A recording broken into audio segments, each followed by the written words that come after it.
ব্রাজিলের পরবর্তী ম্যাচের জন্য স্কোয়াড প্রকাশ করল কার্লো আনচেলত্তি। কারা কারা থাকছে এই স্কোয়াডে জেনে নিন। ব্রাজিল জাতীয় দলের কোচ হিসেবে কার্লো আনচেলত্তির প্রথম মিশন ব্রাজিলকে বিশ্বকাপ বাছাই পর্ব পার করা।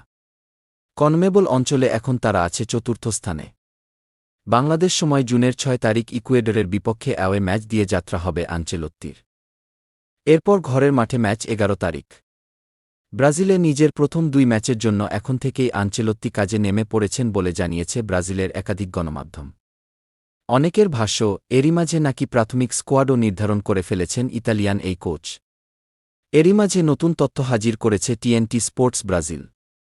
নিজস্ব এক সূত্রে তারা স্কোয়াডের আংশিক তালিকা প্রকাশ করেছে।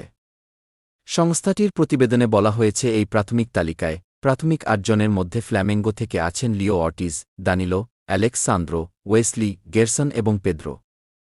সান্তোস থেকে আছেন নেইমার এবং সাও পাওলো থেকে স্কোয়াডে আসছেন অস্কার। আর অস্কার ব্রাজিলের হয়ে শেষ খেলছিল ২০১৬ সালে। এছাড়া গুঞ্জন রয়েছে, রিয়াল মাদ্রিদের নিজের সাবেক শিষ্য ক্যাসেমিরোকে ব্রাজিল দলে পেতে চান কার্লো আনচেলত্তি। নিজের সুদিন অনেকটাই পেছনে ফেলে এলেও সাবেক শিষ্য ক্যাসেমিরোর উপর আস্থা রাখতে চান আনচেলত্তি। এছাড়া রিয়াল মাদ্রিদে খেলা ২ শিষ্য ভিনিসিউস জুনিয়র আর রদ্রিগো যে থাকছেন, সেটাও অনেকাটাই নিশ্চিত।